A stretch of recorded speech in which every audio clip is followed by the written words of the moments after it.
میں نے آپ کے سامنے رب کریم کی مقدس مطہر منور آیات بینات تلاوت کرنے کا شرف حاصل کیا ہے۔ میرے رب ارشاد فرماتا ہے اپنی لاریب کتاب میں، یہ وہ کتاب ہے دوستو، یہ وہ عظیم کتاب ہے جس کا ہر لفظ سچ ہے۔ ایسی کتاب ہے جس کے بارے میں خود جو ارشاد فرما دیا، ذالک الکتاب لا ریب فیہ، کوئی بھی شک نہیں کر سکتا، شک ہے بھی نہیں اس میں۔ احباب گرامی قدر، ایسی کتاب، اس میں رب کیا ارشاد فرماتا ہے؟ مالک ارشاد فرماتا ہے محمد الرسول اللہ، فرمایا محمد اللہ کے رسول ہیں، محمد اللہ کے رسول ہیں۔ جب کافروں نے حضور علیہ الصلوۃ والسلام کی رسالت، حضور کی نبوت پہ اعتراض کیا نا، احباب گرامی قدر ایک بات آپ کو میں دینا چاہتا ہوں، جب بھی حضور کی ذات پہ کسی نے کوئی بھی بات کی، رب نے فوراً جواب دیا۔ جب بھی کسی نے، کسی کافر نے کوئی اعتراض کیا، کسی مشرک نے کوئی اعتراض کیا، رب نے فوراً آیت نازل فرما دی۔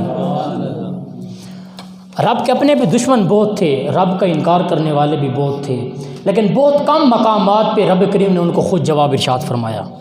لیکن جب یار کی باری آئی، رب نے فوراً جواب ارشاد فرمایا۔ ابو لہب کی بیوی نے میرے حضور علیہ الصلوۃ والسلام کی ذات پہ کوئی ایسے جملے بکے تو صحابہ جواب دینے لگے تھے، حضور بھی جواب دینے لگے تھے، رب نے فرمایا نہیں، پہلے میں جواب دوں گا۔ پوری صورت نازل فرما دی، مزمت میں پوری کی پوری صورت نازل فرما دی۔ کیا فرمایا؟ تبت یدا ابی لہب وتب۔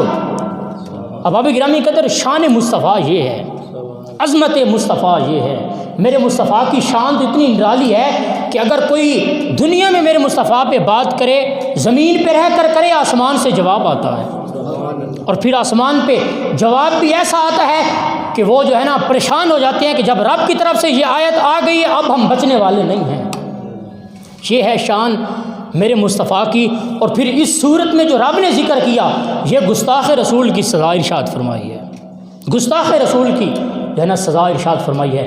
ابو لہب اور اس کی بیوی نے میرے مصطفیٰ کریم علیہ الصلوۃ والسلام کے ہاتھوں کے بارے میں کوئی نازیبہ کلمات انہوں نے بکے تھے، تو رب نے ارشاد فرمایا تبت یدا ابی لہب وتب، ابو لہب اور اس کی بیوی کے ہاتھ ہلاک ہو جائیں، تبت ہلاک ہو جائیں ابو لہب اور اس کی بیوی کے ہاتھ۔ تم میرے مصطفیٰ کے بارے میں بات کرتے ہو، اس عظیم بارگاہ کے بارے میں بات کرتے ہو جس کے بارے میں خود میں نے ارشاد فرمایا ورفعنا اللہ کا ذکرک، تم اس کی شان گھٹانا چاہتے ہو جس کے بارے میں نے جگہ جگہ اس کی ذکر خیر کیا اور اس کی شانیں بیان کی۔ خود ارشاد فرمایا ایک مقام پہ، فرمایا ورفعنا اللہ کا ذکرک، فرمایا محبوب گھٹانے والے لاکھ کوشش کریں کوئی نہیں گھٹا سکتا، ہم نے جو بلند کیا ہے۔ گھٹانے والے لاکھ کوشش کریں کوئی نہیں گھٹا سکتا۔ کیوں؟ فرمایا جس کا ذکر دنیا دار بلند کریں، 2-4 بندے بیٹھ کے بلند کریں، اس کے ذکر میں تو کمی آ سکتی ہے، جس کا ذکر خالق کائنات ورفعنا اللہ کا ذکر کہہ کر بلند کر دے، کوئی نہیں کم کر سکتا۔ اعلیٰ حضرت بولے، فرماتے ہیں ورفعنا اللہ کا ذکر کا ہے سایہ تجھ پر، آقا ورفعنا اللہ کا ذکر کا ہے سایہ تجھ پر، ذکر ہے اونچا بول ہے بالا تیرا، آقا ذکر ہے اونچا بول ہے بالا تیرا، مٹ گئے مٹتے ہیں مٹ جائیں گے آدھا تیرے، نہ مٹا ہے نہ مٹے گا کبھی چرچا تیرا، نہ مٹا ہے نہ مٹے گا کبھی چرچا تیرا۔ میرے مصطفیٰ کی شان اس وقت بھی بلند تھی جب میرے مصطفیٰ کرام حضور دنیا میں موجود تھے، جب حضور یہاں سے ظاہری پردہ فرما گئے۔ آج بھی میرے مصطفیٰ کی عظمت، میرے مصطفیٰ کی شان بلند ہے۔ کوئی کتا کہاں پہ کھڑا ہو کے میرے مصطفیٰ کی گستاخی کرتا رہے، حضور کی شان میں بکواسات کرتا رہے، نہیں کم کر سکتا عزت، کیونکہ یہ وہ عظیم ذات ہے جس کا وعدہ رب نے انہی کے ساتھ فرمایا ہے۔ محبوب قیامت تو آ سکتی ہے، کوئی ذکر میں کمی کرنے والا کمی نہیں کر سکتا، کیونکہ بلندی ہم نے عطا فرمائی ہے۔ جب بلندی خالق عطا فرما رہا ہے تو یہ مخلوق کیا ہے حضور کے بارے میں باتیں کرنے والی، چاہے وہ فرانس کا کتا ہو یا کہیں بھی رہنے والا ہو، میرے حضور کے خاکے بنائے، حضور کی ذات میں بات کرے، خود ہی اپنی موت مر جائے گا، لیکن حضور کی شان میں کمی کوئی نہیں کر سکتا، کیونکہ آج بھی وہ آیت بھی سلامت ہے اور مصطفیٰ کے غلام بھی سلامت ہے۔ حضور کا ذکر وَلَلْآخِرَةُ خَيْرٌ لَكَ مِنَ الْأُولَىٰ، فرمایا حضور جیسے جیسے دن آتے جائیں گے تیرا ذکر مزید بلند ہوتا جائے گا۔ ایک دن سے دوسرا دن آئے گا حضور پہلے دن کی نسبت دوسرا دن تیرا ذکر مزید بلند ہوگا۔ اب آب گرامی قدر ذکر کیوں نہ بلند ہو؟ صحابہ کرام فرماتے ہیں کہ کفار مکہ نے حضور علیہ الصلوۃ والسلام کی توہین کا ارادہ کیا، معاذ اللہ۔ توہین انہوں نے اس طرح کی کہ کرنا چاہی کہ جی مجلس بلوائیں اور اس میں حضور علیہ الصلوۃ والسلام کو بھی بلوائیں ساتھ، تو ساری مجلس والے بیٹھے رہیں، جب حضور آئیں تو اس طرح حضور کی تعظیم نہیں ہوگی۔ جب سارے بیٹھیں گے تو حضور جب تشریف لائیں گے کوئی نہ کھڑا ہوگا تو کہیں گے جی یہ ایسے اس نے نبوت کا دعویٰ کیا، تعظیم کوئی نہیں کرتا۔ ابو جہل نے ساروں سے وعدہ لیا، کہا اس طرح کرنا ہے، ساروں میں لائن میں بیٹھنا ہے، جب امت کے نبی آئیں نا تم میں سے کسی نے کھڑا نہیں ہونا۔ ساروں نے ابو جہل کے ساتھ وعدہ کیا، عہد کیا، کہا نہیں کھڑے ہوں گے۔ تو اس کملے کو نہیں پتہ تھا یہ تو وہ شان والا ہے جس کے بارے میں اس کا رب خود ارشاد فرماتا ہے، خود شان ہے جس کا رب بیان فرمائے۔ تو کون ہوتا ہے مٹی کی تخلیق، تو حضور کی شان میں بات کرتا ہے۔ حضور علیہ الصلوۃ والسلام جب میدان میں تشریف لائے سارے کفار بیٹھے تھے، جیسے حضور نے قدم رکھا سب سے پہلے ابو جہل کھڑا ہوا، سب سے پہلے ابو جہل کھڑا ہوا۔ روایت میں آتے ہیں جیسے ابو جہل کھڑا ہوا دیکھتے دیکھتے سارے مشرک سارے مکہ کے کافر کھڑے ہو گئے۔ پھر کسی کہنے والے نے کہا ورفعنا اللہ کا ذکر کا ہے سایہ تجھ پر، تجھ پہ تو ورفعنا اللہ کا ذکر کا صاحبان ڈٹا ہے، کون ہے تیری عظمتوں کو گھٹانے والا؟ لوگوں نے ابو جہل سے پوچھا یار تو بڑا مکہ کا سردار ہے، سب سے پہلے کھڑا بھی تو ہوا، وجہ کیا ہے؟ اس نے کہا میرا ارادہ نہیں تھا کھڑے ہونے کا۔ جیسے حضور اندر تشریف لے آئے نا، ان کے ساتھ ہی ایک نورانی مخلوق تھی، ایک نے اس کان سے پکڑا دوسری نظر سے کہا کھڑے ہو جا حضور آ رہے ہیں، کہا کھڑا ہو جا، تجھے نہیں پتا کائنات کے دھولا تشریف لے کے آ رہے ہیں، کھڑا ہو جا حضور آ رہے ہیں۔ اب آب گرامی قدر جب رب جو ہے نا عظمتوں پہ آئے تو پھر کفار سے بھی کرواتا ہے، ابو جہل کو بھی عظمت مصطفیٰ میں کھڑا ہونے پہ مجبور کر دیتا ہے۔ اب آب گرامی قدر شان مصطفیٰ تو اتنی ہے ہم بیان کرتے رہیں، بس اعلیٰ حضرت نے کمال کر دیا۔ اعلیٰ حضرت عظیم البرکت الشاہ امام احمد رضا خان فاضل بریلوی رحمۃ اللہ علیہ آپ فرماتے ہیں آقا ہم تو تیری شانیں نہیں لکھ سکتے، بس یہی کہہ سکتے ہیں سب سے اولا ہو اعلیٰ ہمارا نبی، سب سے اولا ہو اعلیٰ ہمارا نبی۔ یہ جو ہے نا یہ فکرے بھی بڑے مزدار ہیں، بڑا لطف آتا ہے ان کو پڑھتے ہوئے۔ یہ پورا کلام کافی اس کے اشعار ہیں اعلیٰ حضرت نے لکھے۔ اعلیٰ حضرت میرے مصطفیٰ کی شان بڑی لکھا کرتے تھے، پوری زندگی حضور کی شان کی قصیدے لکھتے رہے۔ قبلہ ایک دفعہ اعلیٰ حضرت کے پاس ایک بندہ آ گیا، بات سے بات نکلتی ہے، اگر موضوع اتنی طرف جائے کام کی باتیں ہوں گی۔ اعلیٰ حضرت عظیم البرکت امام احمد رضا خان فاضل بریلوی عاشق رسول بندے تھے۔ ایک بندہ آیا اور اس نے کہا حضور آپ نے بڑے قصیدے لکھے ہیں اور بڑا لکھ بھی لیتے ہیں، بڑا خوبصورت اشعار لکھتے ہیں، حضور کی شان میں بڑا لکھتے ہیں، فلاں علاقے کا بادشاہ ہے اس کے بارے میں بھی کچھ لکھیں نا۔ آج کا مولوی نہیں تھا، وہ ہوتا تو لکھ دیتا، وہ ہوتا تو لکھ دیتا، حکومت کی گود میں بیٹھنے والے لکھ دیتے، لیکن وہ وقت کا امام محمد رضا تھا، اعلیٰ حضرت جسے کہا جاتا ہے، وہ کہنے لگا کروں مدح اہل طول رضا، پڑے اس بلا میں میری بلا، اوے میں گدا ہوں اپنے کریم کا، میرا دین پارہ نان ہے۔ تو مجھے کہتا ہے دنیا دار کی قصیدے لکھ، کہا قصیدے دنیا دارے کو تو وہ لکھے جس کا آقا موجود نہ ہو، ہمارا تاجدار موجود ہے، ہم اسی کی قصیدے لکھیں گے اور کس کے لکھیں گے؟ کروں مدح اہل طول رضا، پڑے اس بلا میں میری بلا، میں گدا ہوں اپنے کریم کا۔ میں نے کہا تھا نا تخت سکندری پہ وہ تھوکتے نہیں، جو گودوں میں جا کر بیٹھتے ہیں، جو کہتے ہیں تعریفیں کرتے ہیں ممبروں پہ بیٹھ کے جی فلاں بڑا ایماندار ہے اور فلاں بڑی چیز ہے، اس کو اعلیٰ حضرت کا یہ شعر ہی سنا دو۔ اعلیٰ حضرت نے کبھی کسی کی تعریف نہیں کہا، تعریف کریں گے کائنات میں تو محمد عربی کی کریں گے، تعریف کریں گے تو حضور کی صدقے، حضور کے صدقے جو چیز ملی ہے۔ آپ فرماتے تھے کروں مدح اہل طول رضا، آپ نے پھر پورا کلام لکھ دیا، پورا کلام لکھا۔ پھر آپ ایک مقام پہ آپ یہ فرماتے ہیں، آپ فرماتے ہیں تیرے آگے یوں ہی دبے لچے، تیرے آگے یوں ہی، شعر آپ کو سمجھ نہیں آئے گا، تیرے آگے یوں ہی دبے لچے فصحاء عرب کے بڑے بڑے، کوئی جان منہ میں زبان نہیں بلکہ جسم میں جان نہیں۔ آپ فرماتے تھے یا رسول اللہ آپ جس قوم میں مبعوث ہوئے نا وہ قوم بڑی فصحاء تھی، عرب کے بڑے بڑے شعراء تھے، آپ ان کے درمیان آئے نا تو وہ بھی دبے لچے رہ گئے، آپ کے سامنے ایسے کھڑے ہوتے تھے جیسے منہ میں زبان بھی نہیں ہے۔ یہ فرما کے فرمانے لگے نہیں، زبان تو کیا تھی، جسم میں جان بھی نہیں تھی۔ آقا جب آپ ممبر پہ کھڑے ہوتے تھے، جب آپ خطبہ ارشاد فرماتے تھے، عرب کے بڑے بڑے فصحاء میرے حضور کے سامنے بیٹھ کے سر جھکا دیتے تھے اور بس یہی کہتے تھے یار لاؤ اس جیسا کلام، یہ کلام کہاں سے لاتا ہے، یہ کلام کہاں سے لاتا ہے؟ تیرے آگے یوں ہی دبے لچے فصحا عرب کے بڑے بڑے، کوئی جانے منہ میں زبان نہیں بلکہ جسم میں جان نہیں۔ کرو تیرے نام پہ جاں فدا، یہ بھی اسی کلام میں، کرو تیرے نام پہ جاں فدا، آقا کرو تیرے نام پہ جاں فدا، ایک جاں نہیں دو جہاں فدا، آقا ایک جاں کیا ہم تو کروڑوں جہاں بھی آپ پہ فدا کرنے کو تیار ہیں۔ احباب گرامی قدر، یہ شان مصطفیٰ، یہ عظمت مصطفیٰ ہم جتنی بیان کریں، رب کریم نے قرآن میں ذکر کی، پھر بزرگوں نے حضور علیہ الصلوۃ والسلام کی احادیث کو نقل کیا۔ شان مصطفیٰ کے مختلف پہلو ہیں، عشق مصطفیٰ کے مختلف پہلو ہیں۔ حضور رب کے نبی بن کر تشریف لائے تو اس میں بھی ایک پوری لسٹ ہے۔ کچھ نبی آئے ایک امت کے لیے، کچھ دو امتوں کے لیے، کچھ مختلف امتوں، کچھ مختلف علاقوں کے لیے۔ جب میرے مصطفیٰ تشریف لائے قیامت تک کی امت کے لیے رب رسول بن کر تشریف لائے، رب کے پیارے رسول بن کر تشریف لائے۔ اور پھر جب دنیا میں تشریف لائے، ویسے سارے نبی بڑے خوبصورت ہوا کرتے تھے، لیکن آمنہ کا لال بڑا خوبصورت تھا۔ ویسے تو سارے نبی محترم ہیں، ویسے تو سارے نبی ہم ان کی تعظیم کرتے ہیں، ہم ان پر ایمان لاتے ہیں، وہ رب کے سچے نبی تھے، بڑی عظمتوں والے تھے، بڑی شانوں والے تھے۔ ہمارا قرآن ان کی شانیں بیان کرتا ہے۔ حضرت عیسیٰ کے بارے میں ہمارا رب کا قرآن ارشاد فرماتا ہے کہ وہ حضرت عیسیٰ اتنی شان والے تھے، اتنی عظمتوں والے تھے، وہ ممبر پہ کھڑے ہو کر بتا دیتے تھے کہ تو کیا کھا کر آیا ہے، گھر میں کیا چھپا کر آیا ہے۔ اور پھر آپ مٹی کا مجسمہ بنا کر، پرندہ بنا کر حضرت عیسیٰ پھونک مارتے تھے، وہ زندہ ہو جاتا، اڑنے لگ جاتا تھا۔ اور حضرت عیسیٰ جب ممبر پہ کھڑے ہوتے نا تو وہ بھی میرے مصطفیٰ کی تعریفیں بیان فرمایا کرتے۔ اتنی عظمت والا نبی بھی کھڑا ہو جائے ممبر پہ اور وہ بھی کہے کہ میں تو انہی کے صدقے ہوں جن کا نام احمد ہے۔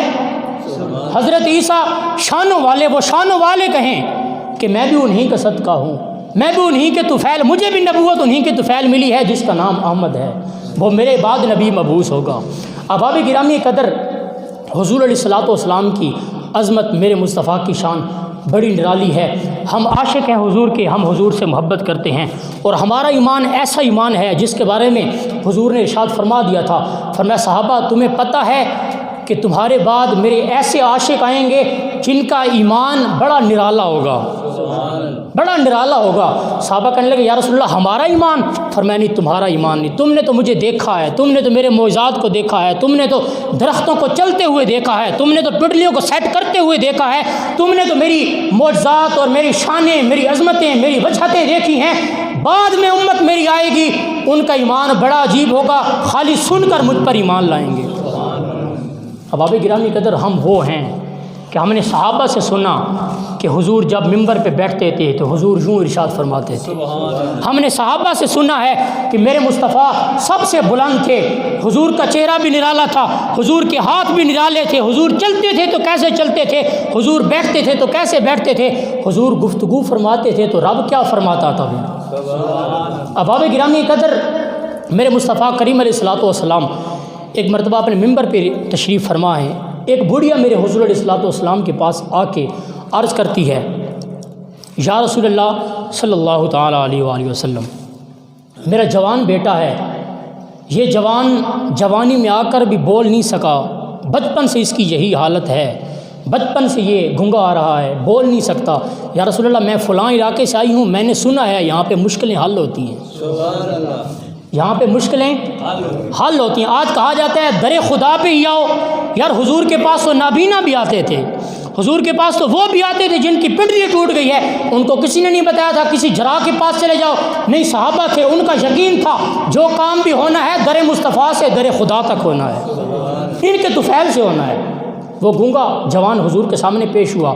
اب ابھی گرامی قدر، جیسے بڑھیا نے کہا نا کہ یا رسول اللہ جوان بیٹا ہے، یہ بول نہیں سکتا، میرے مصطفیٰ نے اس انگلی سے اشارہ فرمایا جس انگلی سے چاند کو دو ٹوٹے گیا، اس انگلی سے اشارہ فرمایا جس انگلی سے جو ہے نا آپ نے اس طرح اشارہ فرمایا تھا، یار دیکھنے میں تو انگلی ہوتی ہے لیکن طاقت دیکھیں، تو ممبر پہ بیٹھ کے کہتا ہے کہ میرے جیسا ہے، ان کی تو انگلی کی یہ طاقت ہے، انگلی اٹھا دیں رب کے عرش کا چاند بھی دو ٹکڑے ہو جائے۔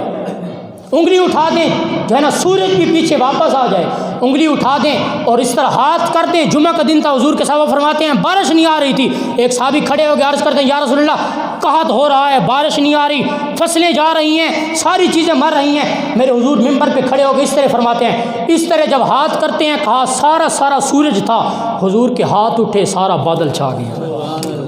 یہ ہے میرے مصطفیٰ کی شان، یہ ہے عظمت مصطفیٰ. میرا مصطفیٰ تو اس شان والا تھا، میرا مصطفیٰ تو اس کمال والا تھا. اب آپ گرامی ایک قدر بوڑھی حاضر ہوتی ہے، آ کے عرض کرتی ہے یا رسول اللہ میرا بیٹا بول نہیں سکتا. میرے مصطفیٰ کریم علیہ الصلوۃ والسلام نے انگلی مبارک سے اس طرح اشارہ فرمایا، کہا ان کے اشارے سے پھر کایا ہی پلٹ جاتا تھا، ان کے اشارے سے پھر کایا ہی پلٹ جاتا تھا. جس طرح میرے مصطفیٰ نے اس طرح انگلی سے اشارہ فرمایا نا، وہ جوان بولنے لگ گیا. مصطفیٰ نے پوچھا جوان بولتا کیوں نہیں؟ جیسے بس حضور نے اس طرح ارشاد فرمایا نا، آگے نے اس نے جواب دیا. سبحان اللہ. اب آب گرامی قدر آؤ میرے مصطفیٰ دی شان سننے لگے ہیں. بڑھیا حاضر ہو کے کہن دیے یا رسول اللہ جوان پتر بولدا نہیں ہے. میرے مصطفیٰ نے ید اللہ والا ہاتھ اٹھایا جے، میرے مصطفیٰ انگلی دا اشارہ فرما کے فرمانے نے او جوانا بولدا کیوں نہیں؟ میرے مصطفیٰ دے اشارہ کرن سے تھی رب نے جوان نو زبان عطا فرما دیتی. سبحان اللہ. پھر تسی تے میں کیوں نہ کہوے او گنگیاں نو گلاں کرا جانے دائے، او گنگیاں نو گلاں او تے گنگیاں نو بھی گلاں کرا جان دائے. تھوڑی زبانہ بھی ہی ذکر مصطفیٰ کرے، او گنگیاں نو گلاں کرا جانے دائے، او گنگیاں نو گلاں کرا جانے دائے، او ان بولیاں نو بلا جانے دائے، او سورجی نو واپس لیا جانے دائے، او سورجی نو تے او کنکری تو کلمے پڑا جانے، تے پتھران کلمے پڑا جانے دائے، او پتھران کلمے پڑا جانے. اب آب گرامی قدر اللہ تبارک و تعالی سب کو توفیق عطا فرماوے شان مصطفیٰ وچ بولن دی. اب آب گرامی قدر مفتی صاحب نے حکم دیا تھا، اور ویسے بھی یہ پچھلا مہینہ جو یعنی یہ گزر رہا ہے، یہ مہینہ منسوب ہے حضرت صدیق اکبر کے وصال کی طرف، تو اس مہینے کے آخری ایام ہیں غالباً. تو اس حوالے سے صدیق اکبر کی شان کے بارے میں بھی کہا گیا. ہم تو سب کو ماننے والے ہیں، یہ ہمارا یقین ہے، کوئی بھی ہو. ہاں جس کو نسبت حضور سے ہو ہم اس کے نوکر ہیں، ہم حضور کی نسبت کی وجہ سے مانتے ہیں. جس کی بھی نسبت میرے مصطفیٰ کے در سے ہو جائے ہم اس کے غلام ہیں، ہم ان کے نوکر ہیں. صدیق اکبر وہ عظیم ہستی ہے، وہ عظیم نام ہے صدیق اکبر. وہ عظیم صدیق اکبر وہ مرد مجاہد ہے جو سب سے پہلے اسلام لے کے آیا، جو سب سے پہلے اسلام لے کے آیا. وہ ابو بکر جس نے سارا مال اسلام کی راہ میں قربان کر دیا، وہ صدیق اکبر. جس نے اپنی جان کی بھی پرواہ نہ کی، وہ ابو بکر. جس نے بچوں کا بھی قربانی دی اسلام کی خاطر، وہ ابو بکر. اور پھر کام کی بات نہ بتاؤں کہ حضور علیہ الصلوۃ والسلام نے ارشاد فرمایا کہ جنت میں دروازے ہیں، روزے دار ایک دروازے سے جائے گا، جو ہے حاجی صاحب وہ دوسرے دروازے سے جائے گا. فرمایا صدیق وہ عظمت والا ہے، دروازے پہ کھڑا ہر فرشتہ صدیق کو پکارے گا، صدیق اس دروازے سے آ جا، صدیق اس دروازے سے آ جا. میرے صدیق کی یہ شانیں ہیں. اب آب گرامی قدر آپ کو پتہ ہوگا حضور نے ہجرت کی رات جو سفر کیا تھا غار ثور تک کا سفر، غار ثور بہت طویل ہے. آپ احباب میں سے کوئی اگر شخص گئے ہوں، حاجی صاحب آپ گئے ہوں گے، غار ثور بہت طویل ہے، ایک بندہ بھی مشکل سے چل سکتا ہے وہاں پہ. میرا صدیق تو وہ ہے جس نے کندھوں پہ میرے مصطفیٰ کو اٹھایا، جس نے کندھوں پہ میرے مصطفیٰ کو اٹھایا. میں کہتا ہوں کہ میرے مصطفیٰ کے کندھوں پہ سواری کی وہ امام حسین میرے مصطفیٰ نے جس کے کندھوں پہ سواری کی وہ صدیق اکبر، میرے مصطفیٰ نے جس کے مبارک کندھوں پہ سواری کی۔ اور پھر غار میں جب خالی صدیق تھا اور صدیق کا یار تھا، گود تھی اور چہرہ مصطفیٰ تھا، حضرت عمر کہتے رہتے تھے صدیق پوری زندگی کی نیکیاں لے لے، اس رات کا لمحہ وہ دے دے جب تیرا چہرہ تھا، تیری آنکھیں تھی، مصطفیٰ کا چہرہ تھا، تو مصطفیٰ کریم علیہ الصلوۃ والسلام کی زیارت کر رہا تھا۔ اب گرامی قدر میرے مصطفیٰ کی بھی بڑی شان ہے، حضور کے جتنے بھی خلیفہ ہیں، حضور علیہ الصلوۃ والسلام کے جتنے بھی صحابہ کرام ہیں، بس ہم تو یہی کہتے ہیں مصطفیٰ کا ہر صحابی جنتی ہے، مصطفیٰ کریم علیہ الصلوۃ والسلام کا ہر جان نثار، ہر صحابی جنتی ہے۔ آج ہم نے دیکھنا یہ ہے کہ حضور کے جان نثار حضور علیہ الصلوۃ والسلام کے صحابہ کس طرح اسلام پہ قربانیاں دیتے تھے، اور آج ہم صحابہ کا نام لینے والے ہم اسلام سے کتنا پیچھے ہٹ گئے ہیں، اور جب اسلام پہ باری آتی ہے، اسلام کا نام لینے کی باری آتی ہے، ہم کیا کچھ اسلام کو دیتے ہیں۔ غزوہ تبوک کا موقع تھا، میرے مصطفیٰ ممبر پہ آئے، حضور نے فرمایا ہے کوئی ایسا بندہ جو ہے نا غزوہ کے لیے سامان دے؟ صدیق اکبر، حضرت عمر، یہ سارے صحابہ گھر چلے گئے، اپنا اپنا مال لے کے آئے۔ صدیق اکبر گھر کا سارا مال لیتے ہیں، دیواروں پہ ہاتھ بھی لگاتے ہیں، کہیں سوئی تو نہیں رہ گئی جو در مصطفیٰ میں قربان نہ کر دو۔ صدیق اکبر سارا سامان لے کے در مصطفیٰ پہ آتے ہیں۔ جب حضور کے دربار میں آتے ہیں نا تو میرے حضور پوچھتے ہیں صدیق بتا تو صحیح گھر والوں کے لیے کیا چھوڑ کے آئے ہو، گھر والوں کے لیے کیا چھوڑ کے آئے ہو؟ صدیق کہتے ہیں اب قیت لہم اللہ و رسولہ، یا رسول اللہ گھر والوں کے لیے رب کو چھوڑ کے آئے ہوں، رب کے رسول کو چھوڑ کے آیا ہوں۔ اب قیت لہم اللہ و رسولہ، گھر والوں کے لیے رب کو بھی چھوڑ آیا ہوں، رب کے رسول کو بھی چھوڑ آیا ہوں۔ مال کی باری آئی تو بھی قربانی اس طرح دی، جب جان کی باری آئی تو بھی قربانی اس طرح دی۔ سانپ کو ڈسنے دیا لیکن مصطفیٰ کے آرام میں خلل نہیں آنے دیا۔ سانپ کو کہا ڈستا رہ، تو بھی ڈستا رہ، تجھے پتہ چل جائے قیامت تک کہ عاشق تو ایسے ہوتے ہیں، تجھے بھی پتہ چل جائے ایک طرف زندگی اور موت کی جو ہے نا کشمکش ہے، دوسری طرف مصطفیٰ کا مبارک چہرہ اور حضور کی نیند ہے۔ کہا دنیا کہے گی کہ صدیق ڈٹا رہا، سانپ کاٹتا رہا، سانپ نے بھی پورا زور لگایا، سانپ بھی کہتا ہوگا کوئی عام مخلوق جس طرح ہوتی ہے، یہ بھی مٹی کا بنا ہے، آج کاٹتا رہوں، اس کو پتہ نہیں تھا یہ تو عاشق اکبر ہے، یہ تو صدیق اکبر ہے جس نے جان کی پرواہ نہیں کرنی، اور پھر یہ تو وہ ہے جو میرے مصطفیٰ کی بارگاہ میں اس طرح بیٹھنے والا ہے، یہ تو وہ ہے جو مصطفیٰ کی بارگاہ میں نظریں جھکا کے بیٹھنے والا ہے، یہ تو وہ ہے جس کو عظمت مصطفیٰ کا پتہ ہے، یہ تو وہ عاشق ہے جس کو حضور کی عظمت کا پتہ ہے۔ حضرت صدیق اکبر فرماتے ہیں کہ در مصطفیٰ میں جب ہم بیٹھتے تھے نا، ہم اس طرح بیٹھتے تھے جیسے ہمارے سروں پہ پرندے بیٹھے ہیں۔ آج حضور کی عظمت کی بات کی جاتی ہے اور آؤں کیا جاتا ہے، جی اگر اس نے کچھ بات کی تو یہ کون سی گستاخی ہے؟ صحابہ کرام تو حضور کے مبارک گدے کی اگر کوئی بات گستاخی کر لیتا کہتے ہیں اس کا بھی سر تن سے جدا کر دو۔ اب گرامی قدر فتح مکہ کے موقع پر میرے حضور علیہ الصلوۃ والسلام نے بڑوں کو معاف کیا۔ حضرت امیر حمزہ کے جنا قاتل کو حضور علیہ الصلوۃ والسلام نے معاف کر دیا، بڑوں کو معاف کر کہا تجھے معافی ہے۔ حضور کے صحابی ہر حاضر ہوتے ہیں، کہا فلاں گستاخ کعبے کے خلاف میں چھپا ہے، کعبے کے خلاف۔ اس وقت جو بندہ کعبے کے خلاف میں چھپ جاتا تھا اس کو معافی ہو جاتی تھی۔ حضور نے فرمایا کچھ بھی ہو جائے وہ میرا ہے، گستاخ چاہے جہاں بھی چھپا ہے سر تن سے جدا کر دو۔ اب گرامی کے صدیق اکبر نے تو پڑھا ہوا تھا لا ترفعوا اصواتکم فوق صوت النبی ولا تجهروا له بالقول كجهر بعضکم لبعض ان تحبط اعمالکم وانتم لا تشعرون۔ میرے مصطفیٰ کی بارگاہ میں بیٹھنے والوں خیال کرنا، کبھی آواز کو بھی بلند نہ کرنا، یہ تو وہ ذات ہے تمہاری آواز نے بلند ہونا ہے تمہارے سارے عمل ضائع ہو جائیں گے۔ سرکار کا در ہے در شاہ تو نہیں، یہ بادشاہوں کا در نہیں کہ وزراء بیٹھے اور بلند آواز سے باتیں کرتے رہے۔ رب نے ادب ارشاد فرما دی۔ حضور علیہ الصلوۃ والسلام نے صحابہ کی دعوت کی، دعوت کرنے کے بعد صحابہ کرام تھوڑی دیر بیٹھ گئے، حضور نے سونا تھا، آرام فرمانا تھا۔ حضور علیہ الصلوۃ والسلام کے ذہن میں یہ بات ناگوار گزری تو میرے کریم آقا علیہ الصلوۃ والسلام کو جب یہ بات ناگوار گزری نا، رب نے آیت ارشاد فرما دی، فرمایا جب بھی مصطفیٰ کے گھر دعوت پہ جایا کرو نا، وہاں جا کر باتیں نہ کی کرو، کھانا کھا کر گھر واپس آ جایا کرو۔ کہا یہ کوئی عام در نہیں، یہ در مصطفیٰ ہے۔